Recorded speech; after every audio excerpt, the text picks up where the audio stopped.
Hello दोस्तों, Aaradhya race academy के YouTube channel में आप सभी का स्वागत है। दोस्तों, राजस्थान कर्मचारी चयन बोर्ड द्वारा आयोजित चतुर्श्रेणी कर्मचारी भर्ती परीक्षा 2025 के नवीनतम पाठ्यक्रम के अनुसार मॉडल पेपर की टेस्ट सीरीज शुरू की गई थी, जिसमें अपने 59 मॉडल पेपर है वो कंप्लीट हो चुके हैं। आज अपना इसमें 60 नंबर का मॉडल पेपर है। कुल 120 प्रश्न इसमें शामिल किए गए हैं और हूबहू आपको ऐसा ही पेपर है वो परीक्षा में देखने को मिलेगा। दोस्तों, अगर आपने पिछले 59 मॉडल पेपर अगर नहीं देखे हैं तो आप प्लेलिस्ट में जाइए, वहां पे आपको फोल्डर मिल जाएगा। चतुर्थ श्रेणी कर्मचारी मॉडल पेपर के नाम से वहां फोल्डर बना हुआ है और उसका जो लिंक है वो आपको डिस्क्रिप्शन में मिल जाएगा। तो आप वहां जाकर पिछले मॉडल पेपरों का टेस्ट है वो अवश्य दें। और आराध्या रेस एकेडमी के यूट्यूब चैनल को अगर आपने अभी तक सब्सक्राइब नहीं किया तो सब्सक्राइब जरूर करें, बेल आइकन को दबाएं, क्लास को लाइक और अपने दोस्तों के पास में शेयर जरूर करें। तो चलिए दोस्तों, शुरू करते हैं आज का अपना मॉडल पेपर नंबर 60। देखिए, ये पाठ्यक्रम स्कीम है। 120 प्रश्न है वो परीक्षा में पूछे जाएंगे। प्रश्नों का डिवाइडेशन भी दोस्तों इसी आधार पर है। देखिए, सबसे पहले अपन राजस्थान भूगोल के 20 प्रश्न है वो पढ़ेंगे सिलेबस के अकॉर्डिंग। देखिए, पहला प्रश्न है, राजस्थान में 2011 की जनगणना के अनुसार निम्नांकित में से कौन से जिले में द्वितीय न्यूनतम जनसंख्या घनत्व है? दोस्तों, सबसे कम जनसंख्या घनत्व है वो दोस्तों कौन से जिले में है? नीचे से दूसरा नंबर का बताना है। तो दोस्तों, सबसे कम जनसंख्या घनत्व तो दोस्तों जैसलमेर में कितने 17 व्यक्ति प्रति वर्ग किलोमीटर में निवास करते हैं। उसके बाद में दोस्तों नंबर आता है बीकानेर का। बीकानेर में दोस्तों 78 व्यक्ति प्रति वर्ग किलोमीटर में निवास करते हैं और बाड़मेर में दोस्तों 92 व्यक्ति प्रति वर्ग किलोमीटर में निवास करते हैं। यानी कि दोस्तों परीक्षा में कई बार ये प्रश्न पूछा जाता है कि 100 से कम जनसंख्या घनत्व वाले कौन कौन से जिले हैं। तो दोस्तों ये 3 ही जिले हैं जिनमें 100 से कम जनसंख्या घनत्व है, जैसलमेर, बाड़मेर और बीकानेर। तो यहाँ पर द्वितीय न्यूनतम पूछा है, तो दोस्तों नीचे से दूसरा स्थान किसका है? बीकानेर का। 4 नंबर का जो ऑप्शन है वो इसका सही उत्तर हो जाएगा। आगे देखिए, सेकंड नंबर का प्रश्न है, भारतीय विमानपत्तन प्राधिकरण की उड़ान प्रशिक्षण संगठन नीति के तहत किसमें एक नई उड़ान प्रशिक्षण अकादमी खोली जानी है?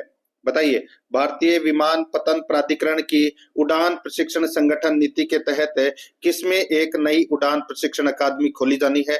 तो यहाँ पर इसका राइट आंसर हो जाएगा वो है किशनगढ़ अजमेर में। यहाँ पर 3 नंबर का ऑप्शन बिल्कुल सही उत्तर हो जाएगा, किशनगढ़ अजमेर में। आगे देखिए, 3 नंबर का प्रश्न है, निम्नांकित को सुमेलित कीजिए। निम्नांकित को सुमेलित कीजिए। दोस्तों, एक तरफ देखिए राजस्थान राज्य के प्रतीक चिन्ह है, दूसरी तरफ वैज्ञानिक नाम है। अपने को बताना है कि कौन से प्रतीक चिन्ह का वैज्ञानिक नाम कौन सा है। तो दोस्तों देखिए, फूल का, फूल दोस्तों फूल का कौन सा है? रोएडा फूल है। तो इसका दोस्तों वैज्ञानिक नाम है टिकोमेला अंडुलेटा, टिकोमेला अंडुलेटा। ठीक है। और पशु का क्या है? पशु का है दोस्तों गजेला बनेटी, बजेला गजेला बनेटी। और पेड़ का है दोस्तों इसमें प्रोसोपिस सेनेरेरिया। तो दोस्तों पक्षी का देखिए, पक्षी का हो जाएगा यहाँ पे आर्डे ओटिस नाइग्रे सेप्स। तो दोस्तों यहाँ पर इसका राइट आंसर क्या हो जाएगा? 3-1-4-2, 3-1-4-2 इसका बिल्कुल सही उत्तर हो जाएगा। यहाँ पे अपना इसमें 2 नंबर का ऑप्शन बिल्कुल सही उत्तर हो जाएगा। आगे देखिए, 4 नंबर का प्रश्न है, निम्न कथनों पर विचार कीजिए। दोस्तों निम्न कथनों पर अपने को क्या करना है? विचार करना है और बताना है कि कौन सा कथन है वो दोस्तों इसमें सत्य है। सत्य कथन बताना है। दोस्तों इसके अंदर आप देख सकते हैं, देखिए, लाल रेतीली मिट्टी कृषि के लिए ठीक होती है लेकिन पर्याप्त मात्रा में पानी की आवश्यकता होती है। तो दोस्तों बिल्कुल सही बात है। आगे देखिए, लाल रेतीली मिट्टी राजस्थान के कोटा, बूंदी व झालावाड़ जिले के कुछ भागों में पाई जाती है। दोस्तों ये अपना दूसरा नंबर का कथन है वो दोस्तों इसमें क्या हो जाएगा? गलत हो जाएगा। दोस्तों ये लाल रेतीली मिट्टी कोटा, बूंदी, झालावाड़ नहीं, ये दोस्तों दक्षिण के क्षेत्र में पाई जाती है। और देखिए, लाल रेतीली मिट्टी के लिए जिन क्षेत्रों में सिंचाई सुविधा है वे क्षेत्र कृषि की दृष्टि से उन्नत है। तो दोस्तों बिल्कुल सही बात है। तो यहाँ पर इसका राइट आंसर क्या हो जाएगा? इसमें क और ग इसमें क्या है? सही है। क और ग इसमें सही है, यानी कि 3 नंबर का जो ऑप्शन है वो इसका बिल्कुल सही उत्तर हो जाएगा। 5 नंबर का प्रश्न है, इसमें देखिए, राजस्थान की किस नदी को रुंडित नदी या सरिता कहा जाता है? तो बताइए, कौन सी नदी को रुंडित नदी या सरिता कहा जाता है? तो यहाँ पर इसका सही उत्तर हो जाएगा वो है दोस्तों बाणगंगा नदी को। बाणगंगा नदी को दोस्तों अर्जुन की गंगा भी कहते हैं, रुंडित नदी भी कहते हैं, सरिता भी कहते हैं। तो यहाँ पर इसका राइट आंसर हो जाएगा 3 नंबर ऑप्शन सही। आगे देखिए, 6 नंबर का प्रश्न है, निम्नांकित कथनों पर विचार कीजिए तथा नीचे दिए गए कोट का दोस्तों अपने को सही चयन करना है। यहाँ पर देखिए पहला कथन देखिए, लूनी नदी क्रम का अधिकांश अपवाद क्षेत्र राजस्थान में है, तो दोस्तों बिल्कुल सही बात है। खारी नदी बनास नदी की सहायक नदी है, तो ये भी बिल्कुल सही बात है। बनास नदी खमनोर की पहाड़ियों से निकलती है, तो दोस्तों ये भी बिल्कुल सही है। तो यहाँ पर दोस्तों तीनों के तीनों कथन है वो क्या है, इसमें सत्य है। तो यहाँ पर इसका राइट आंसर क्या हो जाएगा बताइए। तो दोस्तों इसका जो सही उत्तर हो जाएगा वो है इसमें कौन सा, तो ए बी सी तीनों ही सही है। 2 नंबर का जो ऑप्शन है वो इसका बिल्कुल सही उत्तर हो जाएगा। आगे देखिए यहाँ पे दोस्तों 7 नंबर का प्रश्न है। देखिए राजस्थान के किस क्षेत्र में मालवा पठार का विस्तार है, बताइए मालवा पठार का विस्तार है वो कौन से क्षेत्र में है। तो यहाँ पर इसका जो राइट आंसर हो जाएगा वो है दोस्तों ये दक्षिणी पूर्वी पठार में है, ठीक है। तो यहाँ पर इसमें दक्षिणी पूर्वी क्षेत्र में, तो यहाँ पर इसका राइट आंसर 1 नंबर का ऑप्शन बिल्कुल सही। नेक्स्ट आगे देखिए 8 नंबर का प्रश्न है, रामगढ़ पहाड़ी किस जिले में स्थित है। रामगढ़ पहाड़ी कहां पर है दोस्तों, तो ये 12 में है। कहां पर है, 12 में। यहाँ पर 3 नंबर का ऑप्शन सही उत्तर। नेक्स्ट आगे देखिए यहाँ पे 9 नंबर का प्रश्न है, निम्न में से कौन सा राजप्रसाद चित्तर पैलेस के नाम से भी जाना जाता है। तो दोस्तों इसका राइट आंसर हो जाएगा वो है इसमें उम्मेद भवन पैलेस जोधपुर को दोस्तों राजप्रसाद चित्तर पैलेस के नाम से भी जाना जाता है। 3 नंबर का ऑप्शन बिल्कुल सही उत्तर हो जाएगा।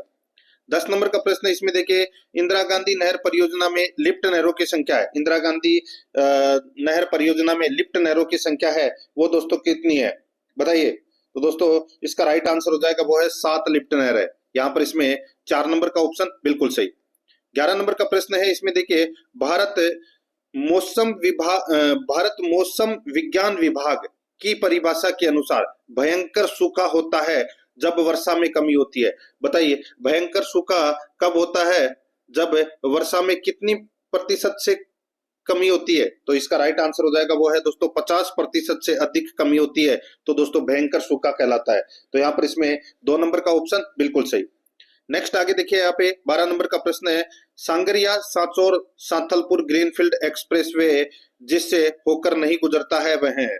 सांगरिया सांचौर सांथलपुर ग्रीनफील्ड एक्सप्रेसवे जिससे होकर नहीं गुजरता है वह है, तो दोस्तों वह कौन सा है। तो दोस्तों वह है जैसलमेर। यहाँ पर 4 नंबर का ऑप्शन बिल्कुल सही उत्तर हो जाएगा जैसलमेर। 13 नंबर का प्रश्न है, इसमें देखिए 2011 की जनगणना अनुसार निम्नलिखित में से कौन सा एक युग्म सही सुमेलित नहीं है। बताइए कौन सा एक युग्म सही सुमेलित नहीं है वो अपने को बताना है। देखिए न्यूनतम लिंगानुपात धौलपुर में है, बिल्कुल सही है। अधिकतम जनसंख्या दोस्तों जयपुर में है, बिल्कुल सही है। सर्वाधिक जनसंख्या घनत्व जयपुर में है, बिल्कुल सही है। न्यूनतम साक्षरता दर बाड़मेर, ये गलत हो जाएगा दोस्तों। न्यूनतम साक्षरता दर है वो 2011 की जनगणना के अनुसार कहां पर है, तो दोस्तों जालोर के अंदर है। कितनी, 54.9%। ये भी आपको इसमें याद रखना है। 4 नंबर का ऑप्शन बिल्कुल सही। आज मैं आपको दोस्तों राजस्थान की जनगणना 2011 के टॉप इंपोर्टेंट प्रश्न है वो भी करवाने वाला हूं, तो उस क्लास को भी आपको जरूर देखना है। आगे देखिए दोस्तों यहाँ पे 14 नंबर का प्रश्न है, निम्नलिखित में से कौन सा सिंचाई परियोजना जिला सुमेलित नहीं है। कौन सा सिंचाई परियोजना जिला सुमेलित नहीं है, तो यहाँ पर देखिए बिलास परियोजना कहाँ पर है, तो 12 में है, बिल्कुल सही है। पांचना परियोजना कहाँ पर है, करौली में है, बिल्कुल सही है। गरदड़ा सिंचाई परियोजना कहाँ पर है, तो दोस्तों ये बूंदी के अंदर है। चोली सिंचाई परियोजना दोस्तों ये कहाँ पर है, तो ये झालावाड़ में है। कहाँ पर है, झालावाड़ में। और कौन सी नदी पर, तो दोस्तों काली सिंध नदी पर है ये भी आपको इसमें याद रखना है। तो यहाँ पर इसमें राइट आंसर 2 नंबर का ऑप्शन सही। आगे देखिए 15 नंबर का प्रश्न है, निम्नलिखित गतिविधियों में से कौन सी मुख्यमंत्री जल स्वावलंबन अभियान शहरी का भाग है। बताइए दोस्तों यहाँ पे पूछा गया है कि निम्नलिखित गतिविधियों में से कौन सी मुख्यमंत्री जल स्वावलंबन अभियान शहरी का भाग है। कूट भाषा में दोस्तों अपने को क्या करना है, उत्तर देना है। दोस्तों यहाँ पर आप देख सकते हैं, इसमें देखिए रूफटॉप रेन वाटर हार्वेस्टिंग, बावड़ियों का जीर्णोद्धार, शहरी क्षेत्रों में वृक्षारोपण, लोगों को परकोलेशन पिट के निर्माण के लिए प्रेरित करना। तो दोस्तों ये सभी के सभी हैं वो मुख्यमंत्री जल स्वावलंबन अभियान शहरी के भाग है। तो यहाँ पर इसमें राइट आंसर हो जाएगा वो है 3 नंबर का ऑप्शन बिल्कुल सही। 1 2 3 4 सभी सही है। आगे देखिए 16 नंबर का प्रश्न है, इसमें देखिए एरडे ओटिस नाइग्रिसेप्स है। बताइए दोस्तों एरडे ओटिस नाइग्रिसेप्स है तो ये क्या है, तो दोस्तों ये पक्षी है दोस्तों, ठीक है, पक्षी, यहाँ पर इसमें 1 नंबर का जो ऑप्शन है वो इसका बिल्कुल सही उत्तर हो जाएगा। आगे देखिए 17 नंबर का प्रश्न है, राजस्थान के किस जिले में जिप्सी फेरस मृदा मिलती है? राजस्थान के किस जिले में जिप्सी फेरस मृदा मिलती है? तो दोस्तों इसका राइट आंसर हो जाएगा बीकानेर में मिलती है। 2 नंबर का ऑप्शन, सॉरी 3 नंबर का ऑप्शन बिल्कुल सही उत्तर हो जाएगा, बीकानेर में। नेक्स्ट आगे देखिए, निम्न में से कौन सी नदी सांबर झील में मिलती है? बताइए कौन सी नदी सांबर झील में मिलती है? तो यहाँ पर देखिए जो मेंढा नदी है ये सांबर झील में गिरती है दोस्तों, राइट आंसर हो जाएगा 4 नंबर ऑप्शन सही। आगे देखिए 19 नंबर का प्रश्न है, सीफ है एक क्या? तो दोस्तों ये अनुदैर्ध्य बालू का स्तूप है सीफ, यहाँ पर इसमें 1 नंबर का ऑप्शन बिल्कुल सही उत्तर हो जाएगा। आगे देखिए 20 नंबर का प्रश्न है, निम्न में से कौन सा राजस्थान का अक्षांशीय विस्तार है? कौन सा राजस्थान का अक्षांशीय विस्तार है? तो दोस्तों इसका राइट आंसर हो जाएगा, ये तो सभी को पता होगा दोस्तों, 23 डिग्री 3 मिनट उत्तरी अक्षांश से 30 डिग्री 12 मिनट उत्तरी अक्षांश से, तो यहाँ पर इसका राइट आंसर हो जाएगा 3 नंबर का ऑप्शन बिल्कुल सही। नेक्स्ट आगे देखिए, अब अपन भाग 2 के अंदर राजस्थान इतिहास एवं कला संस्कृति से संबंधित 20 प्रश्न है वो सिलेबस के अकॉर्डिंग पढ़ेंगे। दोस्तों यहाँ पर देखिए 21 नंबर का प्रश्न है, मेवाड़ नरेश राणा अमर सिंह एवं राणा करण सिंह की छतरियां स्मारक अवस्थित है। बताइए मेवाड़ नरेश राणा अमर सिंह एवं राणा करण सिंह की छतरियां है वो कहां पर है? तो इसका राइट आंसर हो जाएगा आहड़ उदयपुर में है। 2 नंबर का जो ऑप्शन है वो इसका सही उत्तर हो जाएगा। आगे देखिए यहाँ पे 22 नंबर का प्रश्न है, विवाह के दूसरे दिन वर पक्ष द्वारा नव दंपत्ति के लिए आशीर्वाद समारोह है वह प्रीतिभोज को क्या कहते हैं? विवाह के दूसरे दिन वर पक्ष द्वारा नव दंपत्ति के लिए आशीर्वाद समारोह है वह प्रीतिभोज को क्या कहते हैं? बताइए। तो उसको कहते हैं दोस्तों बडार, क्या बोलते हैं? बडार बोलते हैं। 2 नंबर का जो ऑप्शन है वो इसका बिल्कुल सही उत्तर इसमें हो जाएगा, बडार। आगे देखिए दोस्तों यहाँ पे 23 नंबर का प्रश्न है, सूची फर्स्ट को सूची सेकंड से सुमेलित करना है। दोस्तों सूची फर्स्ट में पशु मेला है और सूची सेकंड में स्थान है। अब अपने को बताना है कि कौन सा पशु मेला है वो दोस्तों कहां भरता है, ठीक है, स्थान के साथ में अपने को सुमेलित करना है। देखिए दोस्तों यहाँ पे इसमें देखिए वीर तेजाजी पशु मेला है वो दोस्तों परबतसर में लगता है। शिवरात्रि पशु मेला है ये दोस्तों कहां लगता है? तो दोस्तों ये लगता है दोस्तों भरतपुर में। कहां पर है? भरतपुर में लगता है, ठीक है। और चंद्रभागा पशु मेला दोस्तों ये झालावाड़ में, झालरापाटन झालावाड़ में लगता है। और मल्लीनाथ पशु मेला है ये दोस्तों बाड़मेर में लगता है। तो यहाँ पर इस प्रश्न का राइट आंसर क्या हो जाएगा? वो है CBDA कौन से ऑप्शन में है? तो दोस्तों यहाँ पर देखिए पहले नंबर के ऑप्शन में है, यही अपना सही उत्तर हो जाएगा। आगे देखिए 24 नंबर का प्रश्न है, राजस्थान शब्द का प्रयोग सर्वप्रथम किसने किया? राजस्थान शब्द का प्रयोग सर्वप्रथम किसने किया? तो दोस्तों इसका जो राइट आंसर हो जाएगा वो किया था दोस्तों किसने? बताइए। तो ये किया था दोस्तों कर्नल जेम्स टोड ने अपनी पुस्तक एनाल्स इक्विटीज ऑफ राजस्थान में। तो यहाँ पर इसमें 2 नंबर का ऑप्शन बिल्कुल सही।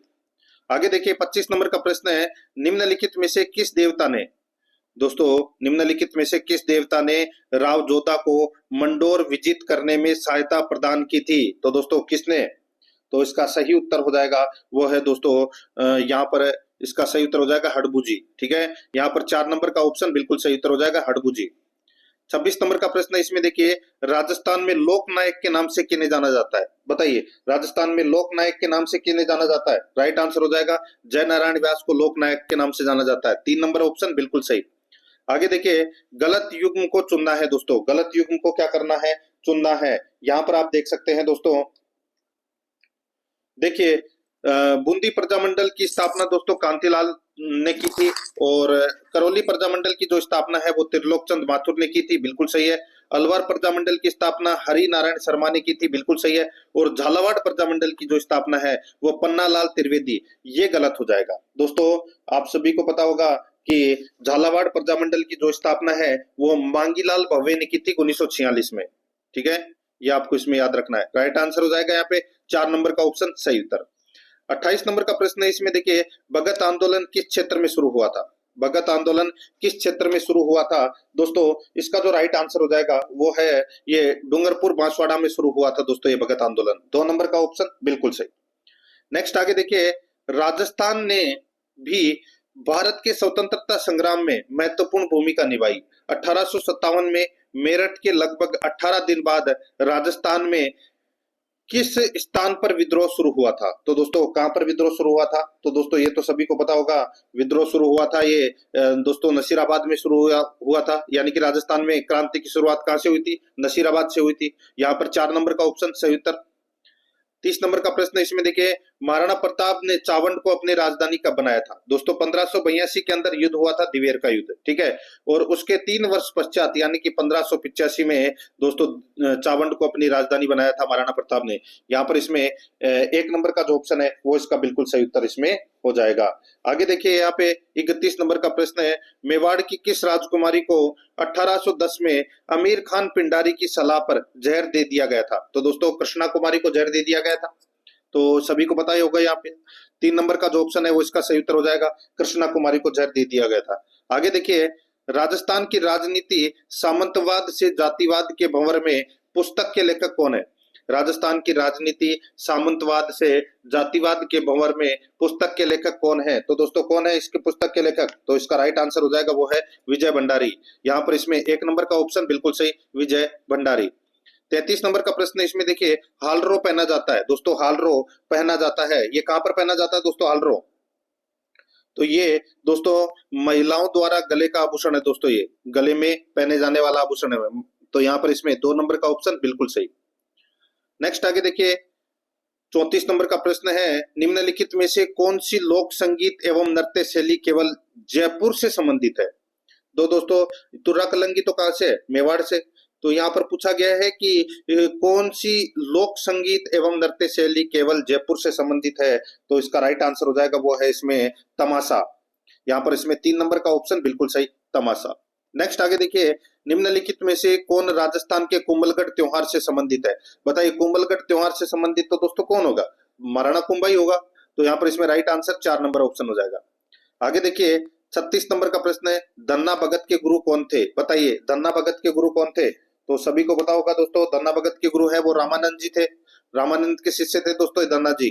3 नंबर ऑप्शन सही उत्तर। 37 नंबर का प्रश्न है, 4 हाथों वाले लोक देवता किसे कहा जाता है? तो दोस्तों 4 हाथों वाले लोक देवता दोस्तों कल्ला जी को कहा जाता है। यहाँ पर 3 नंबर का ऑप्शन बिल्कुल सही। नेक्स्ट आगे देखिए दोस्तों, आर्थिक सशक्तिकरण के बिना राजनीतिक स्वतंत्रता का कोई अर्थ नहीं, यह किसने कहा था? आर्थिक सशक्तिकरण के बिना राजनीतिक स्वतंत्रता का कोई अर्थ नहीं, यह किसने कहा था दोस्तों? ये कहा था किसने? तो इसका जो सही उत्तर हो जाएगा वो है दोस्तों, वो है शांति त्रिवेदी ने कहा था दोस्तों। ये किसने कहा था? शांति त्रिवेदी ने। यहाँ पर इसमें 4 नंबर का जो ऑप्शन है वो इसका बिल्कुल सही उत्तर हो जाएगा।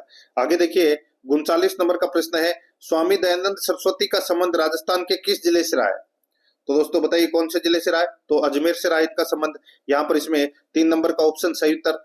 40 नंबर का प्रश्न है, साधु सीताराम का संबंध किस आंदोलन से था? तो दोस्तों साधु सीताराम दास का संबंध है वो कौन से आंदोलन से था?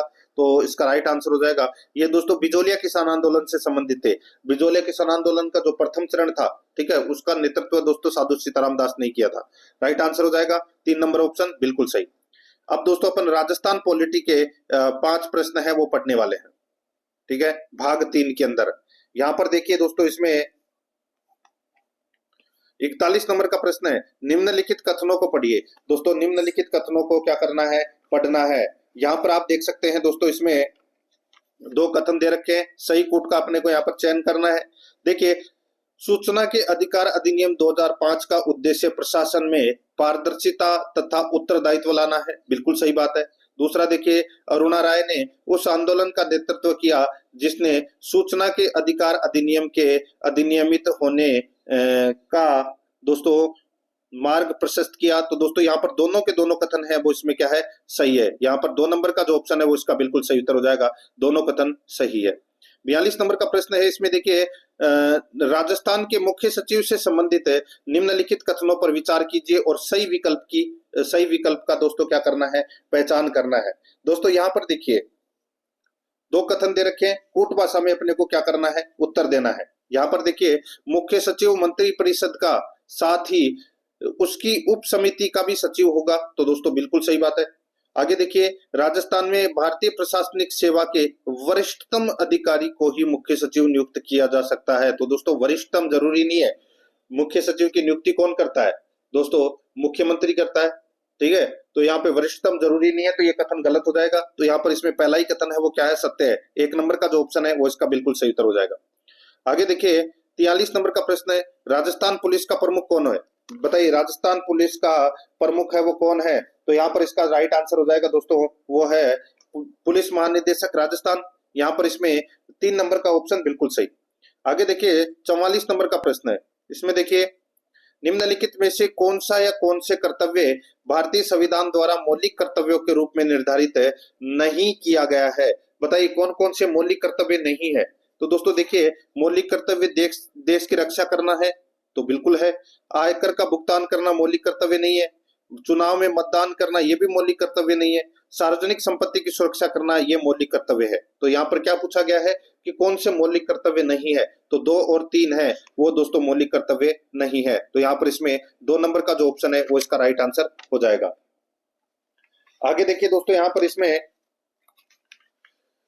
45 नंबर का प्रश्न है, निम्न में से राजस्थान के किस मुख्यमंत्री के कार्यकाल में सर्वाधिक बार राष्ट्रपति शासन लगाया गया? सर्वाधिक बार राष्ट्रपति शासन दोस्तों देखिए राजस्थान में 4 बार राष्ट्रपति शासन लगा है। दोस्तों आप याद रखना 7702, अब इसमें आप 6 7 8 9 कर दीजिए, ठीक है। यानी कि 6 7 8 9 लगा दीजिए इसके आगे, तो ये हो गया 67, ये हो गया दोस्तों 77, ये हो गया 80 और ये हो गया 92, ठीक है। यानी कि 4 बार राष्ट्रपति शासन लगा, 1967, 1977, 1980 और 1992। तो यहाँ पर इसमें सर्वाधिक बार राष्ट्रपति शासन दोस्तों भैरव सिंह के काल में लगा है, भैरव सिंह शेखावत के काल में। तो यहाँ पर इसका राइट आंसर हो जाएगा दोस्तों 2 नंबर का ऑप्शन बिल्कुल सही उत्तर इसमें हो जाएगा। अब दोस्तों अपन यहाँ पे भारतीय संविधान से संबंधित 5 प्रश्न है वो पढ़ेंगे सिलेबस के अकॉर्डिंग। देखिए 46 नंबर का प्रश्न है, राजस्थान विधानसभा की कार्य मंत्रणा समिति का अध्यक्ष कौन होगा? बताइए राजस्थान विधानसभा की कार्य मंत्रणा समिति का अध्यक्ष कौन होगा? तो इसका जो सही उत्तर हो जाएगा बताइए। तो दोस्तों राजस्थान विधानसभा का अध्यक्ष होगा। तो यहाँ पर इसमें 2 नंबर का ऑप्शन बिल्कुल सही, राजस्थान विधानसभा का अध्यक्ष। आगे देखिए दोस्तों यहाँ पे इसमें 47 नंबर का प्रश्न है, निम्नलिखित में से कौन अंतर राज्य परिषद एवं नीति आयोग की शासकीय परिषद दोनों का सदस्य होता है? बताइए कौन है अंतर राज्य परिषद एवं नीति आयोग की शासकीय परिषद दोनों का सदस्य होता है? कौन होता है? राइट आंसर हो जाएगा राज्यों के मुख्यमंत्री। तो यहाँ पर इसमें 3 नंबर ऑप्शन बिल्कुल सही। 48 नंबर का प्रश्न है, भारतीय संविधान के किस अनुच्छेद के द्वारा प्रत्येक राज्य में राज्यपाल की नियुक्ति का प्रावधान है? तो दोस्तों प्रत्येक राज्य में दोस्तों राज्यपाल की नियुक्ति का प्रावधान कौन से अनुच्छेद में है? तो दोस्तों वो है अनुच्छेद 153। यहाँ पर 3 नंबर का ऑप्शन बिल्कुल सही, अनुच्छेद 153। 49 नंबर का प्रश्न है, इसमें देखिए उद्देश्य प्रस्ताव में कौन कौन से बिंदु शामिल है? बताइए उद्देश्य प्रस्ताव में कौन कौन से बिंदु शामिल है? तो यहाँ पर आप देख सकते हैं कौन कौन से बिंदु शामिल है। तो देखिए भारत एक स्वतंत्र संप्रभु गणराज्य है, बिल्कुल सही बात है, ये है इसमें शामिल। संघ की इकाइयां स्वायत्त होंगी और उन सभी शक्तियों का प्रयोग और कार्यों का संपादन करेगी जो संघीय सरकार को नहीं दी गई, बिल्कुल सही बात है। संप्रभु और स्वतंत्र भारत तथा इसके संविधान की समस्त शक्तियां और सत्ता का स्रोत जनता है, तो दोस्तों ये भी बिल्कुल सही बात है। डी नंबर का देखिए दोस्तों, अल्पसंख्यकों, जनजातियों, दलित व अन्य पिछड़े वर्गों को समुचित सुरक्षा दी जाएगी, तो दोस्तों ये भी बिल्कुल सही है। तो उपरोक्त कथनों में से कौन सा कथन सही है? तो दोस्तों यहाँ पर चारों के चारों कथन है वो बिल्कुल सही है। तो यहाँ पर इसका राइट आंसर हो जाएगा 4 नंबर का ऑप्शन बिल्कुल सही। आगे देखिए 50 नंबर का प्रश्न है, मौलिक अधिकारों से संबंधित निम्नलिखित कथनों पर विचार कीजिए। दोस्तों मौलिक अधिकारों से संबंधित निम्नलिखित कथनों पर क्या करना है? विचार करना है। अपने को कूट भाषा में उत्तर देना है। दोस्तों 2 कथन दे रखे हैं, कूट भाषा में बताना है कि दोनों में से कौन सा सही है। यहाँ पर देखिए कोई भी नागरिक अपने मौलिक अधिकारों का उल्लंघन होने की स्थिति में सीधे सर्वोच्च न्यायालय जा सकता है, लेकिन उच्च न्यायालय इस संदर्भ में अधिकार नहीं रखते हैं, तो दोस्तों बिल्कुल सही बात है। दूसरा देखिए यहाँ पे संविधान के अनुच्छेद 21 में प्रत्येक नागरिक को गौरवपूर्ण जीने का मौलिक अधिकार प्राप्त है, तो ये इतना तो बिल्कुल सही है। आगे देखिए स्वास्थ्य का अधिकार इन्हीं मौलिक अधिकारों के अंतर्गत आता है, तो दोस्तों गलत हो जाएगा। ये स्वास्थ्य का अधिकार है ये दोस्तों नीति निर्देशक तत्वों के अंतर्गत आता है और अनुच्छेद 25 के अंतर्गत भी आता है। तो ये अपना दोनों लाइन है वो दोस्तों यहाँ पे पहली लाइन तो इसमें सही है, दूसरी इसमें गलत है। तो यहाँ पर इसमें कौन सा कथन सही है? तो इसमें केवल एक कथन है वो सही है, एक नंबर का ऑप्शन बिल्कुल सही।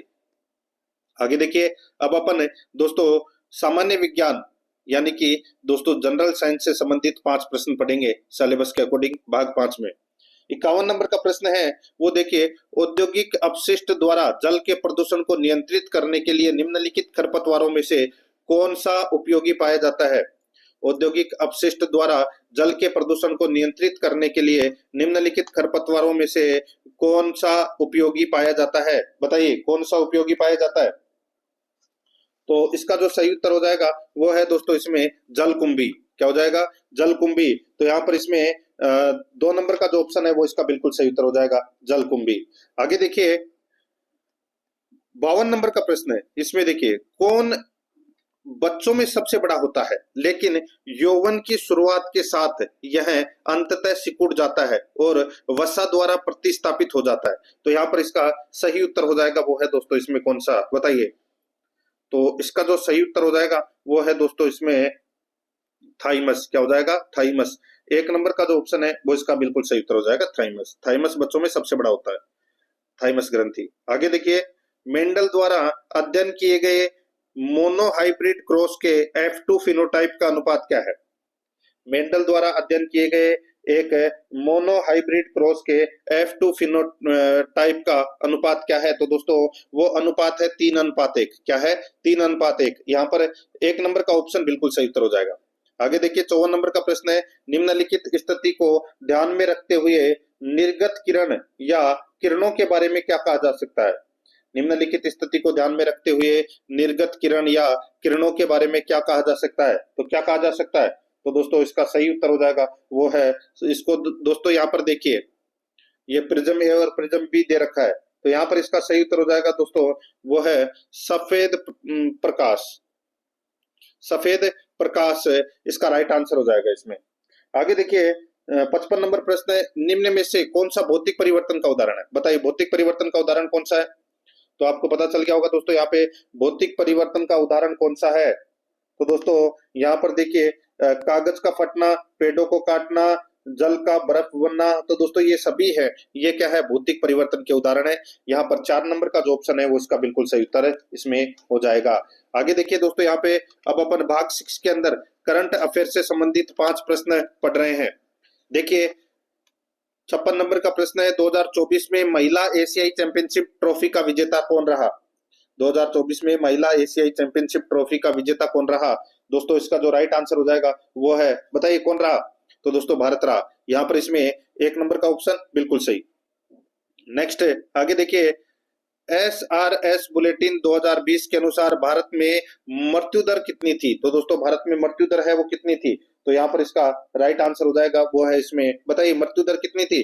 तो दोस्तों 6। कितनी थी? 6। यहाँ पर इसमें 4 नंबर का ऑप्शन सही उत्तर। नेक्स्ट आगे देखिए, नवंबर 2024 में साउथ ब्लॉक नई दिल्ली में रक्षा सचिव की भूमिका किसने संभाली? नवंबर 2024 में साउथ ब्लॉक नई दिल्ली में रक्षा सचिव की भूमिका किसने संभाली? तो दोस्तों इसका राइट आंसर हो जाएगा, किसने संभाली थी? तो ये संभाली थी दोस्तों राजेश कुमार सिंह ने। यहाँ पर इसमें 1 नंबर का ऑप्शन बिल्कुल सही उत्तर हो जाएगा, राजेश कुमार सिंह ने। आगे देखिए, 59 नंबर प्रश्न है, सितंबर 2024 में पहलवान विनेश फोगाट और बजरंग पूनिया हरियाणा विधानसभा चुनाव से पहले किस राजनीतिक दल में शामिल हो गए? सितंबर 2024 में पहलवान विनेश फोगाट और बजरंग पूनिया हरियाणा विधानसभा चुनाव से पहले किस राजनीतिक दल में शामिल हो गए? तो इसका राइट आंसर हो जाएगा दोस्तों, ये शामिल हो गए कौन से राजनीतिक दल में? तो दोस्तों ये भारतीय राष्ट्रीय कांग्रेस में शामिल हो गए दोस्तों। ये 3 नंबर का जो ऑप्शन है वो इसका सही उत्तर हो जाएगा। 60 नंबर का प्रश्न है, संयुक्त राष्ट्र ने किस वर्ष को अंतर्राष्ट्रीय सहकारिता वर्ष घोषित किया है? संयुक्त राष्ट्र ने किस वर्ष को अंतर्राष्ट्रीय सहकारिता वर्ष घोषित किया है? तो दोस्तों इसका राइट आंसर हो जाएगा वो है इसमें 2025 को। तो यहाँ पर इसमें 1 नंबर का ऑप्शन बिल्कुल सही।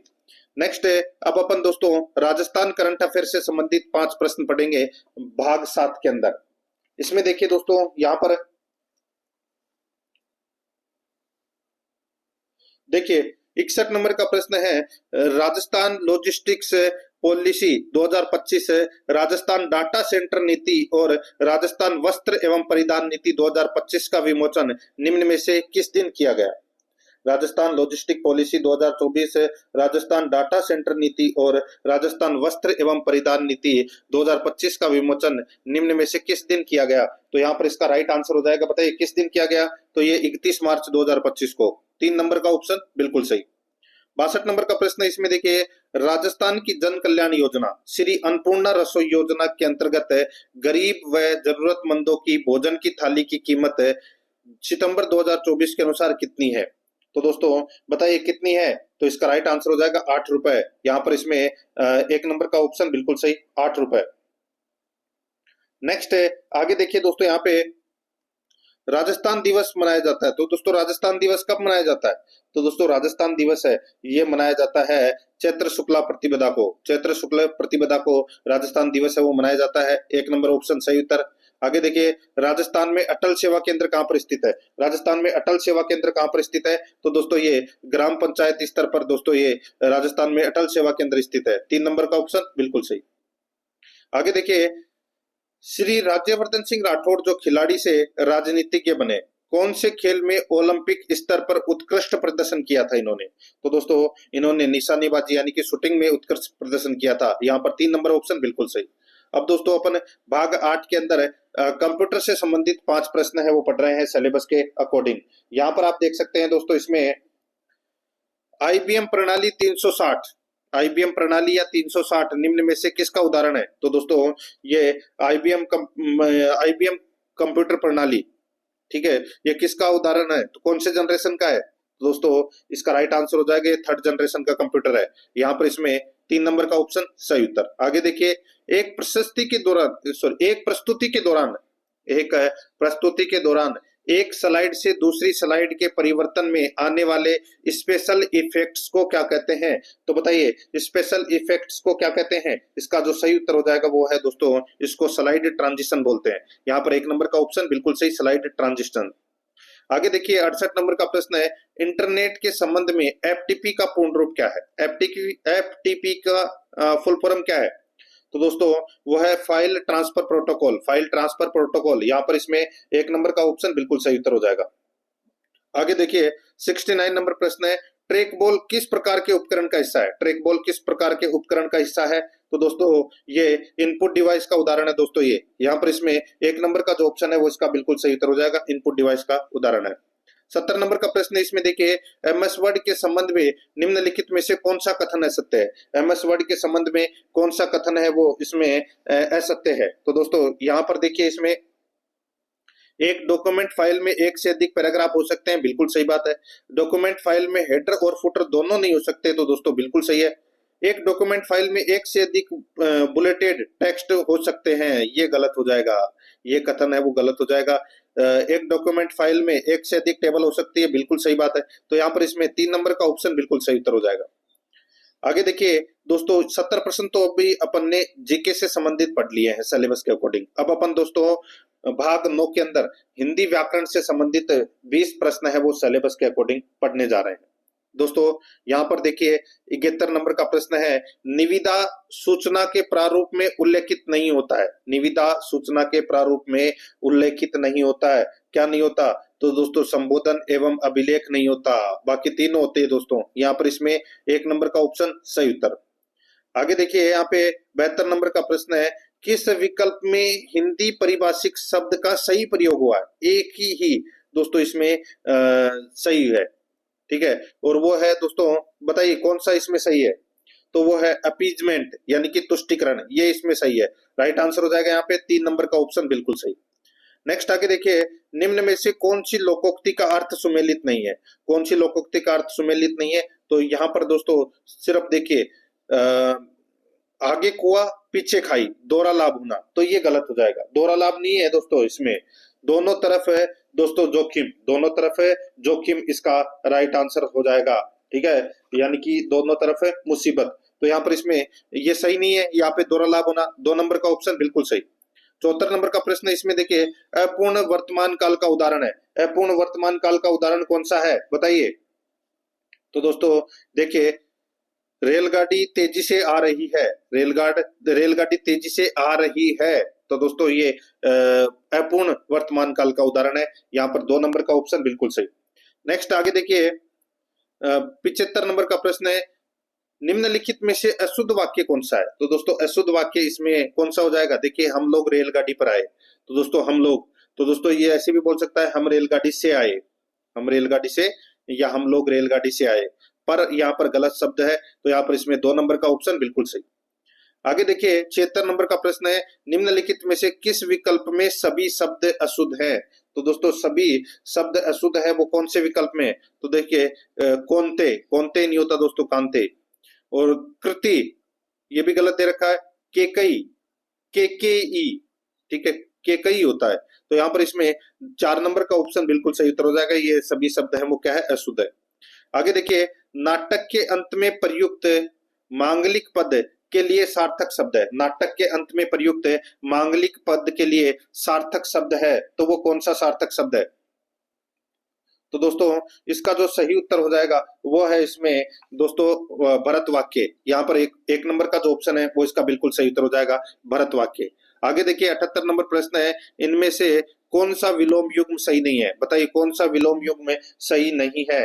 यहाँ पर आप देख सकते हैं दोस्तों, इसमें देखिए रहित का विरहित दे रखा है, रहित का विरहित दे रखा है, गलत हो जाएगा। रहित का दोस्तों क्या हो जाएगा? सहित हो जाएगा विलोम, ठीक है। बाकी स्मरण का विस्मरण, संकल्प का विकल्प, सम्मुख का विमुख हो जाएगा। यहाँ पर 1 नंबर का ऑप्शन बिल्कुल सही। आगे देखिए 79 नंबर प्रश्न है, विलोम की दृष्टि से सुमेलित विकल्प नहीं है। तो बताइए कौन सा विलोम शब्द इसमें गलत दे रखा है? यहाँ पर देखिए अधिकृत का अंधिकृत हो जाएगा, बिल्कुल सही है। अंत का आदि हो जाएगा, बिल्कुल सही है। प्रबल का दोस्तों यहाँ पे सबल, प्रबल का सबल, ये गलत हो जाएगा दोस्तों। प्रबल का विलोम होता है दोस्तों दुर्बल, क्या होता है? दुर्बल होता है। और दृश्य का अदृश्य होता है, बिल्कुल सही है। तो यहाँ पर 3 नंबर ऑप्शन बिल्कुल सही उत्तर हो जाएगा। आगे देखिए, निम्न में से अशुद्ध पर्यायवाची कौन सा है? यानी कि अशुद्ध पर्यायवाची समूह कौन सा है? तो दोस्तों यहाँ पर आप देख सकते हैं, इसमें अशुद्ध पर्यायवाची समूह है। इसमें देखिए नीरज, वारिज, जलद, ठीक है, नीरज, वारिज, जलद, ये दोस्तों इसमें गलत दे रखा है, ये अशुद्ध पर्यायवाची समूह है। नेक्स्ट आगे देखिए, यहाँ पे 81 नंबर का प्रश्न है, किस विकल्प में सभी शब्द परस्पर पर्यायवाची नहीं है? तो परस्पर पर्यायवाची नहीं है। तो दोस्तों यहाँ पे देखिए, चक्षु तो आंख का है और मयंक चंद्रमा का पर्यायवाची है। तो यहाँ पर 3 नंबर का ऑप्शन राइट आंसर हो जाएगा। आगे देखिए, निम्न में से किस विकल्प के सभी शब्दों में उपसर्ग तथा प्रत्यय दोनों का प्रयोग हुआ है? तो दोस्तों यहाँ पर देखिए, प्रमाणिक और अकथनीय। प्रमाणिक में प्र उपसर्ग है और दोस्तों इसमें इक प्रत्यय लगा हुआ है, और अकथनीय में अप्रत्यय है और ये इसमें क्या है दोस्तों? प्रत्यय है। तो यहाँ पर इसमें दोनों लगे हुए, 1 नंबर का ऑप्शन बिल्कुल सही। आगे देखिए, संशोधन शब्द में उपसर्ग और मूल शब्द है। संशोधन शब्द में उपसर्ग और मूल शब्द कौन सा है? तो दोस्तों उपसर्ग इसमें सम है और शोधन इसमें मूल शब्द है। 2 नंबर का ऑप्शन बिल्कुल सही। आगे देखिए, निम्न में से किस शब्द का संधि विच्छेद सही नहीं है? तो दोस्तों यहाँ पर देखिए, जगदीश, जगदी प्लस है, गलत हो जाएगा। दोस्तों इसका संधि विच्छेद करेंगे तो जगत प्लस ईश हो जाएगा, ठीक है। व्यंजन संधि का उदाहरण है दोस्तों ये। तो यहाँ पर इसमें 1 नंबर का ऑप्शन बिल्कुल सही। आगे देखिए, तत्सम तद्भव से संबंधित कौन सा विकल्प सुमेलित नहीं है? दोस्तों यहाँ पर देखिए, उपल का तद्भव हो जाएगा ओला, प्रस्तर का हो जाएगा तद्भव पत्थर, क्षेत्र का हो जाएगा दोस्तों तद्भव खेत। यहाँ पर सियार, दोस्तों सियाल का जो तत्सम है वो हो जाएगा श्रृंगाल, क्या हो जाएगा दोस्तों? श्रृंगाल। तो ये क्या है? गलत दे रखा है 1 नंबर का ऑप्शन। तो यहाँ पर इसमें 1 नंबर का ऑप्शन बिल्कुल सही। आगे देखिए, दुकान निम्नलिखित में से किस भाषा का शब्द है? दुकान निम्नलिखित में से किस भाषा का शब्द है? तो दोस्तों बताइए कौन सी भाषा का शब्द है ये दुकान? तो इसका सही उत्तर हो जाएगा वो है दोस्तों, इसमें ये फारसी भाषा का शब्द है दोस्तों दुकान। यहाँ पर 3 नंबर का ऑप्शन बिल्कुल सही, फारसी भाषा का शब्द है। आगे देखिए, 5 किलो आटा दे दीजिए में विशेषण है। 5 किलो आटा दे दीजिए में विशेषण कौन सा है? तो दोस्तों ये परिमाणवाचक विशेषण है, परिमाणवाचक विशेषण। 4 नंबर ऑप्शन सही उत्तर।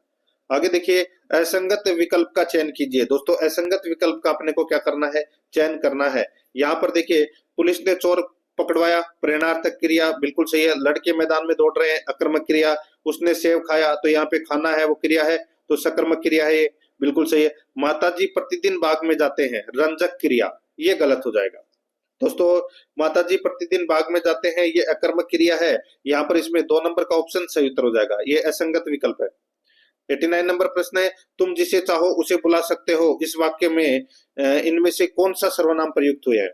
बताइए, तुम जिसे चाहो उसे बुला सकते हो। इस वाक्य में इनमें से कौन से सर्वनाम प्रयुक्त हुए हैं? दोस्तों इसका राइट आंसर हो जाएगा इसमें संबंधवाची और मध्यम पुरुष वाचक सर्वनाम है वो इसमें प्रयुक्त हुए हैं। यहाँ पर इसमें 4 नंबर का ऑप्शन बिल्कुल सही।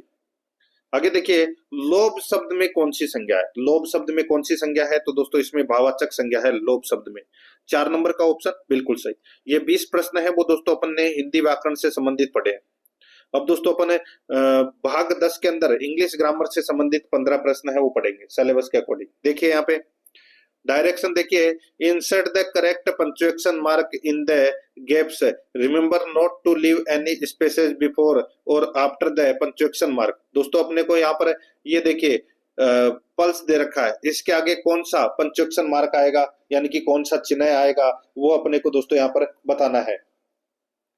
दोस्तों देखिए, I seized bills lifeless wrist and felt for a pulse. तो दोस्तों इसके आगे क्वेश्चन मार्क का चिन्ह आएगा दोस्तों। 3 नंबर का जो ऑप्शन है वो इसका बिल्कुल सही उत्तर इसमें हो जाएगा। ठीक है, आगे देखिए दोस्तों यहाँ पर अपने को हिंदी ट्रांसलेट करना है। इसमें देखिए, world's tallest building is situated in India. बताइए, तो दोस्तों इसका हिंदी अनुवाद क्या होगा? इसका हिंदी अनुवाद हो जाएगा दोस्तों, दुनिया की सबसे ऊंची इमारत भारत में स्थित है। तो दोस्तों इसका राइट आंसर क्या हो जाएगा? 1 नंबर का ऑप्शन बिल्कुल सही। नेक्स्ट आगे देखिए, खालिस्तान भरना है दोस्तों। इसमें देखिए, I was tried the end of the day. I was tried the end of the day. तो दोस्तों इसका जो सही उत्तर हो जाएगा वो है क्या? बताइए दोस्तों, इसका सही उत्तर हो जाएगा इसमें वो है एट द एंड।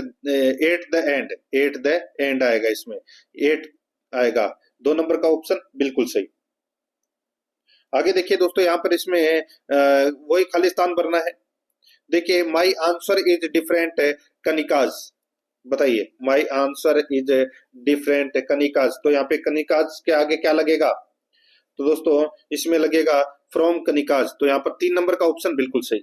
आगे देखिए, 95 नंबर का प्रश्न है, choose the correct article. Choose the correct article. इसमें देखिए, I bought horse an ox and a buffalo. I bought horse an ox and a buffalo. तो बताइए खालिस्तान में क्या आएगा? तो दोस्तों इसके अंदर आएगा देखिए ए हॉर्स आएगा इसमें। यहाँ पर इसमें 3 नंबर का ऑप्शन बिल्कुल सही। आगे देखिए, 96 नंबर का प्रश्न है, इंसर्ट द एप्रोप्रिएट आर्टिकल और determiner in the blank from the below given options. दोस्तों यहाँ पर देखिए, he is doing his MA from university in England. He is doing his MA from university in England. तो दोस्तों यहाँ पे university के आगे क्या लगेगा? तो दोस्तों इसमें राइट आंसर हो जाएगा इसमें दोस्तों यूनिवर्सिटी के आगे इसके अंदर दोस्तों ए यूनिवर्सिटी लगेगा। ए यूनिवर्सिटी लगेगा। तो यहाँ पर इसमें राइट आंसर हो जाएगा 3 नंबर का जो ऑप्शन है वो इसका बिल्कुल सही उत्तर हो जाएगा। आगे देखिए, यहाँ पे 97 नंबर का प्रश्न है, इसमें आर्टिकल बताना है कि कौन सा आर्टिकल आएगा। सॉरी, आर्टिकल नहीं, यहाँ पर देखिए इसमें खालिस्तान में क्या आएगा वो बताना है। देखिए, there weren't people there. There weren't people there. तो दोस्तों यहाँ पर इसमें राइट आंसर हो जाएगा इसमें मैनी पीपल आएगा। क्या जाएगा? Many people. 4 नंबर का ऑप्शन सही। दोस्तों यहाँ पे अपने को बताना है कि choose the correct spelled word, यानी कि कौन सी स्पेलिंग है वो बिल्कुल सही है। तो दोस्तों यहाँ पर देखिए पिक्चरेस्क्यू। पिक्चरेस्क्यू है वो दोस्तों क्या है? ये दोस्तों बिल्कुल सही स्पेलिंग है। तो यहाँ पर इसमें 3 नंबर का जो ऑप्शन है वो इसका बिल्कुल सही उत्तर हो जाएगा। इसका मतलब होता है सुरम्य। क्या हो जाएगा? सुरम्य। 3 नंबर ऑप्शन सही। 99 नंबर का प्रश्न है, इसमें देखिए, choose from the following 4 alternative the correct version of the underline sentence. दोस्तों ये सारा का सारा अंडरलाइन सेंटेंस है। ठीक है, अब यहाँ पर अपने को बताना है कि इसका करेक्ट वर्जन है वो क्या होगा। देखिए, as a housewife Madhu was very skilful in cooking Chinese food. तो दोस्तों यहाँ पर इसका सही उत्तर हो जाएगा इसमें कौन सा? तो दोस्तों इसका सही उत्तर हो जाएगा as a housewife Madhu was very skilful at cooking Chinese food. 2 number का जो ऑप्शन है वो इसका बिल्कुल सही उत्तर हो जाएगा। 100 नंबर का प्रश्न इसमें देखिए choose the appropriate affirmative of the following sentence. Choose the appropriate affirmative of the following sentence. तो यहाँ पर इसका जो सही उत्तर हो जाएगा वो है दोस्तों इसमें कौन सा, बताइए। देखिए I never in my life made a plan and failed to carry it out. I never in my life made a plan and failed to carry it out. तो दोस्तों यहाँ पर इसका जो सही उत्तर हो जाएगा वो है इसमें कौन सा, बताइए। तो दोस्तों इसमें हो जाएगा इसका right answer whenever I made a plan in my life I carried it out. 4 number का ऑप्शन बिल्कुल सही। नेक्स्ट 101 नंबर का प्रश्न इसमें देखिए choose the most appropriate option. इसमें देखिए असीन सेड। तो दोस्तों Asin said shall I ever win a gold medal change into indirect speech. दोस्तों देखिए चेंज इनटू इनडायरेक्ट स्पीच में बताना है। तो यहाँ पर इसका जो राइट आंसर हो जाएगा वो है देखिए Asin wondered if he would ever win a gold medal. तो यहाँ पर 4 नंबर का ऑप्शन राइट आंसर हो जाएगा। नेक्स्ट आगे देखिए यहाँ पे I saw him leaving the house change to passive voice. दोस्तों इसका पेसिव वॉइस बताना है। I saw him leaving the house. तो दोस्तों इसका पेसिव बनेगा I was seen leaving the house by me. तो यहाँ पर इसमें राइट आंसर हो जाएगा 3 नंबर ऑप्शन सही। आगे देखिए change into passive voice. Change into passive voice देखिए यहाँ पे Mukesh gave me a present. Mukesh gave me a present. तो दोस्तों इसका राइट आंसर हो जाएगा a present was given to me by Mukesh. दोस्तों a present was given to me by Mukesh. तो ये पेसिव वॉइस है। यहाँ पर इसमें 1 नंबर का ऑप्शन बिल्कुल सही। 104 नंबर का प्रश्न इसमें देखिए identify the correct option. Identify the correct option. तो इसमें देखिए by the end of this year, by the end of this year I shall here for 10 years. I shall here for 10 years. तो यहाँ पर इसका जो सही उत्तर हो जाएगा वो है इसमें कौन सा। तो दोस्तों इसका सही उत्तर हो जाएगा वो है have been working. Have been working. यहाँ पर 3 नंबर का जो ऑप्शन है वो इसका बिल्कुल सही उत्तर हो जाएगा हैव बीन वर्किंग। आगे देखिए 105 नंबर का प्रश्न है choose the correct tense from the option given. दोस्तों यहाँ पे खालिस्तान बनना है। इसमें देखिए by next March we here for 5 years. By next March we here for 5 years. तो दोस्तों बताइए क्या आएगा। करेक्ट टेंस का प्रयोग करते हुए अपने को सही उत्तर देना है। तो इसमें आएगा shall have been living by next March we shall have been living here for 5 years. तो यहाँ पर 3 नंबर का ऑप्शन बिल्कुल सही उत्तर हो जाएगा। अब दोस्तों अपन है वो भाग 11 के अंदर गणित से संबंधित प्रश्न है वो पढ़ेंगे। 15 प्रश्न है, ठीक है। देखिए यहाँ पे दोस्तों 106 नंबर का प्रश्न है। इसमें देखिए 3 गवाले एबीसी मिलकर एक चारागाह है 5,880 रुपए में किराए पर लेते हैं, ठीक है। इसमें ए अपनी 18 गायें 4 माह है, बी अपनी 16 गायें 6 माह है तथा सी अपनी 14 गायें 9 माह चराता है। तो सी द्वारा दिए जाने वाला किराया कितना होगा। तो सीधा सा इनको मल्टीप्लाई कर लीजिए। जैसे कि 18 गायें 4 महीने के लिए चराता है, ठीक है। 16 इंटू 6 कर लीजिए और 14 इंटू 9 कर लीजिए, ठीक है। तो ये ए, ये बी और ये सी। तो 18 चौके कितने होते हैं 72, ठीक है। 16 छिके 96 और 14 इंटू 9 126। इनका सभी का टोटल करोगे तो दोस्तों कितना हो जाएगा। तो दोस्तों ये हो जाएगा 294। कितना हो जाएगा 294, ठीक है। तो ये अपना क्या है अनुपात निकल कर आ गया यहाँ पे 72, 96 और 126, ठीक है। अब अपने को सी का किराया निकालना है। तो सी का अनुपात क्या है 126। तो इसको अपन लिखेंगे 126 बटे 294 इंटू दोस्तों 5,880। बस इसको काट लीजिए। तो दोस्तों इनको काटोगे तो कितना आ जाएगा 2520। तो यहाँ पर इसमें राइट आंसर 1 नंबर का ऑप्शन हो जाएगा। नेक्स्ट आगे देखिए यहाँ पे 107 नंबर का प्रश्न है कमल विमल और अनिल ने एक व्यापार है वो आरंभ किया। कमल ने कुछ पूंजी लगाकर व्यापार आरंभ किया। 6 माह बाद विमल ने कमल से दुगनी पूंजी लगाई और 8 माह बाद अनिल ने कमल से तिगुनी पूंजी लगाई। वर्ष के अंत में 27,000 रुपए का कुल लाभ में से अनिल का भाग होगा। यानी कि अपने को क्या करना है दोस्तों, इनका अनुपात निकालना है। इनका अनुपात निकालोगे तो दोस्तों देखिए, माना कि कमल ने दोस्तों 100 रुपए की पूंजी लगाई 12 माह के लिए, ठीक है। और दोस्तों कमल ने लगाई 100 रुपए की पूंजी 12 माह के लिए, तो 100 इंटू 12 कर लीजिए, ठीक है। विमल ने लगाई दोस्तों देखिए 6 माह बाद विमल ने कमल से दुगनी पूंजी लगाई, तो दोस्तों इसने 200 रुपए लगाए और 6 माह के लिए लगाए, ठीक है। 6 माह बाद शामिल हुआ था तो 200 इंटू 6 कर लीजिए। उसके बाद में दोस्तों तीसरा व्यक्ति कौन था, अनिल, तो यहाँ पे मैं ए लिख देता हूँ, ठीक है। अनिल का क्या सीन है, तो देखिए 8 माह बाद अनिल ने कमल से तिगुनी पूंजी लगाई, यानी कि 300 रुपए। कमल ने 100 रुपए लगाए थे तो इसने कितने लगाए, 300 रुपए। 8 माह बाद, यानी कि ये सिर्फ 4 महीने के लिए शामिल हुआ, तो ये 300 इंटू 4 कर लीजिए, ठीक है। तो ये कितना हो जाएगा दोस्तों, तीनों का देखिए 1200, ये भी 1200 और ये भी 1200, ठीक है। 300 इंटू 4 कितने होते हैं, 1200। 200 इंटू 6 कितने होते हैं, 1200। तो यहाँ पे अनुपात निकालना है, तो दोस्तों तीनों का अनुपात क्या निकलेगा, एक अनुपात यानी कि तीनों का एक एक अनुपात निकलेगा, ठीक है। एक अनुपात एक, ठीक है। तो अनुपातों का योग कितना हो जाएगा, 3।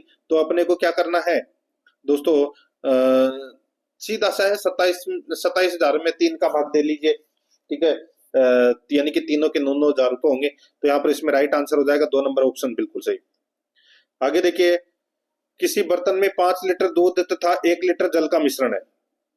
इसमें जल की मात्रा कितनी और मिलाई जाए कि मिश्रण में दूध व जल का अनुपात 2:1 हो जाए।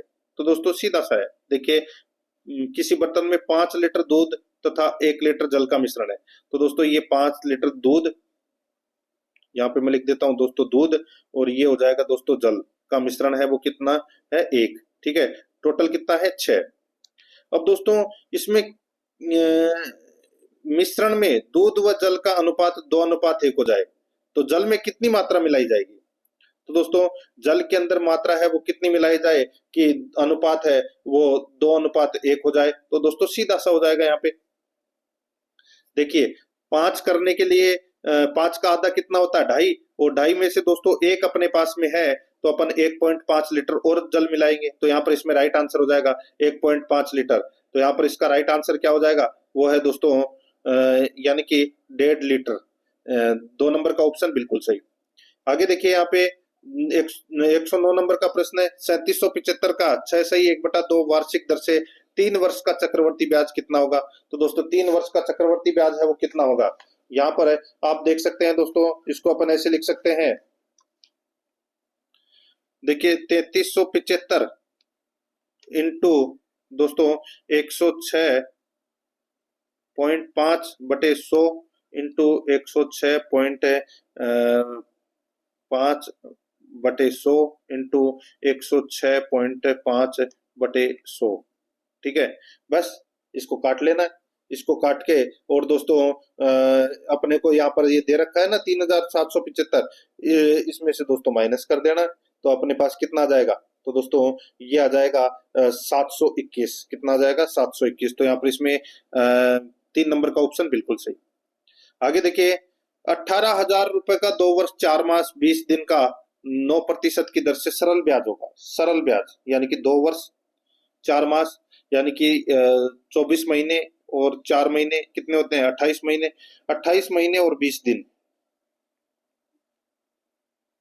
ठीक है। तो दोस्तों यहाँ पर देखिए सरल ब्याज अपने को निकालना है। तो दोस्तों सबसे पहले अपन क्या करेंगे, महीने एवं दिनों को महीने में बदलेंगे। तो 2 वर्ष का मतलब क्या हो गया, 24 महीने प्लस 4 महीने प्लस दोस्तों 20 दिन। 20 दिन को दोस्तों अपन है वो 20/30 लिख सकते हैं, बिल्कुल लिख सकते हैं, ठीक है भाई। महीने में 30 दिन होते हैं, तो 20 दिन का निकालना है, तो यहाँ पे 20/30 दिन है वो लिख सकते हैं। तो यहाँ पर देखिए इसमें अब अपन इसको काटेंगे, तो दोस्तों 2/3 लिख सकते हैं इसको। 20/30 को तो अपन 2/3 है वो लिख सकते हैं, बिल्कुल लिख सकते हैं। तो यहाँ पे 24 और 4 कितने हो गए, 28 महीने। तो 28 महीने प्लस 2/3 माह है, ठीक है। तो इसको अपन लिख सकते हैं दोस्तों 28 सही 2/3। तो दोस्तों ये अपन इसको ऐसे लिख सकते हैं 86/3, ठीक है। 28 इंटू 3 प्लस 2 86/3 अपन लिख सकते हैं, ठीक है। अब दोस्तों अपने को ब्याज निकालना है, तो 1800 इंटू दोस्तों 9% यानी कि 9/100 इंटू 86/3 बस। और एक दोस्तों क्या करना है, क्या पूछा है कि 2 वर्ष 4 मास 20 दिन का 9% की दर से सरल ब्याज कितना होगा, ठीक है। तो यहाँ पर एक इंटू 1/12 और लिखा जाएगा, ठीक है। 1/12 और लिखा जाएगा यहाँ पे। महीने में 12 एक यानी कि एक साल में कितने महीने होते हैं, 12, ठीक है। तो यहाँ पे 1/12। तो इसको आप काटोगे तो दोस्तों कितना आ जाएगा, 387। तो यहाँ पर इसमें 4 नंबर का ऑप्शन सही था। आगे देखिए, एक कर्मचारी के वेतन में 40% की कमी कर दी गई, यानी कि एक कर्मचारी का वेतन था दोस्तों पहले 100 रुपए था, 40% की कमी कर दी गई, तो अब अपने इसमें कितना बचा, 60 रुपए। कुछ माह बाद उसके वेतन में 50% की वृद्धि की गई, तो 60 का 50 कितना होता है, 60 का 50% कितना होता है, 30। यानी कि अब उसकी जो वेतन है वो कितना कर दिया गया, 90 रुपए कर दिया गया। तो इससे उसे कितने प्रतिशत की हानि हुई, तो दोस्तों अभी भी उसको 10% की हानि हो रही है। पहले 100 रुपए थे, अब मिल रहे हैं 90 रुपए। तो यहाँ पर इसमें 1 नंबर का ऑप्शन सही उत्तर। नेक्स्ट आगे देखिए, 112 नंबर का प्रश्न है। देखिए 130 का x% 11.7 है, तो x का मान कितना होगा। दोस्तों सीधा सा हो जाएगा, यहाँ पर 11.7/130 इंटू 100 कर लीजिए। तो काट लीजिए दोस्तों, इनको इनको आप काटोगे तो देखिए 13 से कट रहा है 117, ठीक है। अगर अपने एक जीरो और नीचे और लगा देंगे तो यहाँ पर ये इसका जो राइट आंसर हो जाएगा वो है दोस्तों इसमें कौन सा, तो 9% है दोस्तों ये 113 का दोस्तों 11.7%, ठीक है। यहाँ पर 3 नंबर का ऑप्शन बिल्कुल सही।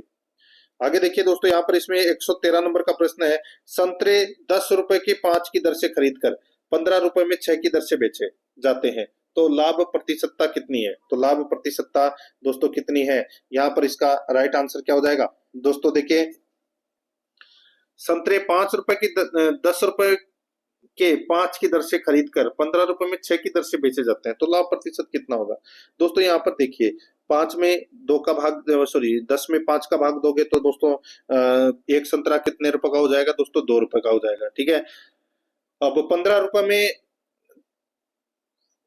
6 की दर से बेचे जाते हैं, 15 रुपए में 6 की दर से बेचे जाते हैं, यानी कि 15 में दोस्तों आप 6 का भाग दोगे तो कितना हो जाएगा, तो दोस्तों 2.5 की दर से वो बेच रहा है। एक संतरा 2.5 की दर से बेच रहा है, खरीद रहा कितने में, 2 रुपए में, ठीक है। 2 रुपए में खरीद रहा है और 2.5 रुपए में बेच रहा है, तो दोस्तों लाभ प्रतिशत क्या होगा, यानी कि यहाँ पर 0.5/2 इंटू 100, तो दोस्तों कितना हो जाएगा, 50 में 0.5 का भाग दोगे यानी कि 50 का आधा कितना हो जाएगा, 25, तो 25% का लाभ हो रहा है। 4 नंबर का ऑप्शन सही। आगे देखिए, एक क्रिकेट टीम के 2 खिलाड़ियों की आयु क्रमशः 18 वर्ष तथा 20 वर्ष है। उनके स्थान पर 2 नए खिलाड़ी लेने से क्रिकेट टीम की औसत आयु 2 माह की वृद्धि हो जाती है। 2 नए खिलाड़ियों की औसत आयु कितनी है, तो दोस्तों यहाँ पर देखिए नए खिलाड़ी की औसत आयु निकालना है, तो यहाँ पर देखिए सबसे पहले अपन क्या करेंगे, 18 + 20 जो पुराने खिलाड़ी हैं, ठीक है, उनके स्थान पर दोस्तों 2 नए खिलाड़ी आए हैं। तो यहाँ पर प्लस दोस्तों देखिए 2 नए खिलाड़ी लेने से क्रिकेट टीम की औसत आयु में 2 माह की वृद्धि हो जाती है। 2 नए खिलाड़ियों की औसत आयु, दुबई क्रिकेट की टीम में कितने खिलाड़ी होते हैं, 11 होते हैं, तो यहाँ पर 11 इंटू 2 कर लीजिए बटे 2, तो दोस्तों ये कितने होते हैं, 18 और 20 38, और ये कितने होते हैं 22, तो 38 इंटू 22 बटे 2 कर लीजिए, तो कितना आ जाएगा, 19 वर्ष 11 माह है, 19 वर्ष 11 माह इसका राइट आंसर हो जाएगा। 3 नंबर ऑप्शन सही। नेक्स्ट आगे देखिए, 115 नंबर प्रश्न है। किसी परीक्षा में छात्र तथा छात्राओं का औसत प्राप्तांक क्रमशः 71 और 73 है। समस्त विद्यार्थियों के औसत प्राप्तांक 71.8 है। छात्र छात्राओं का अनुपात क्या है, तो दोस्तों छात्र छात्राओं का अनुपात है वो क्या है, तो सीधा सा हो जाएगा। देखिए छात्र छात्राओं का औसत प्राप्तांक है वो 71 और 73 है, और समस्त विद्यार्थियों का 71.8 है। तो छात्र और छात्राओं का अनुपात है वो क्या होगा? तो दोस्तों यहाँ पर देखिए, इसको अपन ऐसे लिखेंगे, माना कि कक्षा में कुल विद्यार्थी हैं वो 100 है, ठीक है। तो दोस्तों यहाँ पर देखिए, छात्राओं का प्रतिशत, छात्रों का जो प्रतिशत है वो x है, तो दोस्तों छात्राओं का प्रतिशत क्या हो जाएगा? तो वो हो जाएगा 100 माइनस एक्स। तो अपन इसको ऐसे लिख सकते हैं दोस्तों, 71.8 बराबर दोस्तों 71x प्लस 73 100 माइनस एक्स बटे 100। बस इसको सोल्व करना है। तो यहाँ पर क्या हो जाएगा, 71.8 को 100 से मल्टीप्लाई करेंगे तो कितना हो जाएगा, 7180 बराबर 71x प्लस 7300 माइनस 73x, ठीक है। बस इसको यही सोल्व करना है। तो यहाँ पर क्या आ जाएगा दोस्तों, ये आ जाएगा 60%। कितना आ जाएगा, 60%। तो छात्रों की संख्या है वो 60% है, और छात्राओं की दोस्तों 40% होगी। तो यानी कि अनुपात हो जाएगा 3:2। तो यहाँ पर इसमें 1 नंबर का ऑप्शन सही उत्तर। आगे देखिए, किन्हीं दो संख्याओं का लघुत्तम समापवर्तक 60 है एवं महत्तम समापवर्तक 5 है, तो निम्न में से वे संख्याएं कौन सी होगी? ऑप्शन के अनुसार बताना है। तो इसका जो राइट आंसर हो जाएगा वो है दोस्तों, इसमें देखिए 15 और 20 का जो लेस है वो 60 हो जाएगा, और मैस है वो 5 हो जाएगा। तो यहाँ पे इसका राइट आंसर हो जाएगा 15 और 20। 3 नंबर का ऑप्शन सही होता। आगे देखिए, एक व्यक्ति 45 किलोमीटर प्रति घंटा की गति से कार से अपनी यात्रा 6 घंटे में पूरी करता है। इसे 5 घंटे में पूरी करने को कार की गति होगी किलोमीटर प्रति घंटा, बताइए। तो दोस्तों यहाँ पर देखिए, इसमें सीधा सा है, देखिए दूरी है वो 45 इंटू 6 कर लीजिए, कितना हो जाएगा दोस्तों, 270 किलोमीटर हो जाएगा। अब दोस्तों 5 घंटे में पूरा करने हेतु गति निकालनी है, तो क्या हो जाएगा, 270 में दोस्तों 5 का भाग दे लीजिए, कितना आ जाएगा दोस्तों, 54 आ जाएगा। तो यही अपना सही उत्तर हो जाएगा, 2 नंबर ऑप्शन सही। 118 नंबर प्रश्न है, 4 आदमी एक काम को 20 दिन में पूरा करते हैं, तो 10 आदमी उस काम को कितने दिन में पूरा करेंगे? तो दोस्तों सीधा सा हो जाएगा, 4 आदमी यानी कि 20 इंटू 4 बटे 10, ठीक है, बस काट लीजिए, तो क्या हो जाएगा 8 दिन। तो यहाँ पर इसमें 2 नंबर ऑप्शन सही। आगे देखिए, 119 नंबर का प्रश्न है, विभिन्न नगरों में एक परीक्षा में बैठने वाले उम्मीदवारों की संख्या लाखों में है तथा इसमें पास व फेल होने वालों का अनुपात दिया गया है, भली भांति अध्ययन कर इस प्रश्न का उत्तर दीजिए। देखिए, नगर ई से परीक्षा में पास होने वाले उम्मीदवारों की संख्या कितनी है? दोस्तों यहाँ पे नगर दे रखा है ABCDEF, और उम्मीदवारों की संख्या लाखों में दे रखी है, और पास व फेल होने वालों का अनुपात दोस्तों यहाँ पर दे रखा है। तो यहाँ पे नगर ई के बारे में पूछा गया है दोस्तों, नगर ई में पास होने वाले उम्मीदवारों की संख्या। तो दोस्तों यहाँ पर पास होने वाले उम्मीदवारों की जो संख्या है वो कितनी है? तो दोस्तों देखिए, यहाँ पे 3 है वो पास होने वाले उम्मीदवारों की है, और संख्या कितनी है ये पूछा है। तो दोस्तों 3 बटे अनुपातों का योग कितना है, 5। तो 3/5 है इंटू दोस्तों इंटू यहाँ पर देखिए उम्मीदवारों का अनुपात दिया गया है, भली भांति अध्ययन कर प्रश्नों का उत्तर दे। तो यहाँ पर ई में देखिए 1.85 लाख है, 1.85 लाख है, यानी कि 1,85,000। तो यहाँ पर 1,85,000 से अपन क्या करेंगे, इसको मल्टीप्लाई कर देंगे। तो यहाँ पर निकालेंगे तो दोस्तों कितना आ जाएगा, ये आ जाएगा 1,11,000। तो यहाँ पर इसमें सही उत्तर हो जाएगा 4 नंबर का ऑप्शन बिल्कुल सही, 1,11,000। आगे देखिए, 60 और 90 के मध्य सभी अभाज्य संख्याओं का औसत ज्ञात करें। तो दोस्तों यहाँ पर देखिए, अभाज्य संख्या कौन कौन सी है, 61 प्लस दोस्तों 67, फिर है दोस्तों 71, 67 plus 71 plus 73 plus 79 plus 83 plus 89, ठीक है। अब अपन ये कितनी संख्याएं हो गई, 1 2 3 4 5 6 7, तो अपन 7 का भाग दे देंगे इनको जोड़ के, ठीक है। इनका टोटल कितना हो जाएगा, ये हो जाएगा 523। अब इसमें 7 का भाग दोगे तो कितना आ जाएगा, 74.71 आ जाएगा। ठीक है, तो यही अपना सही उत्तर हो जाएगा, 4 नंबर ऑप्शन बिल्कुल सही।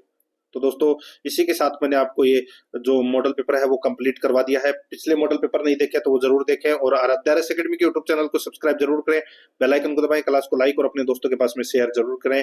मिलते हैं दोस्तों नेक्स्ट क्लास में। जय हिंद, जय भारत।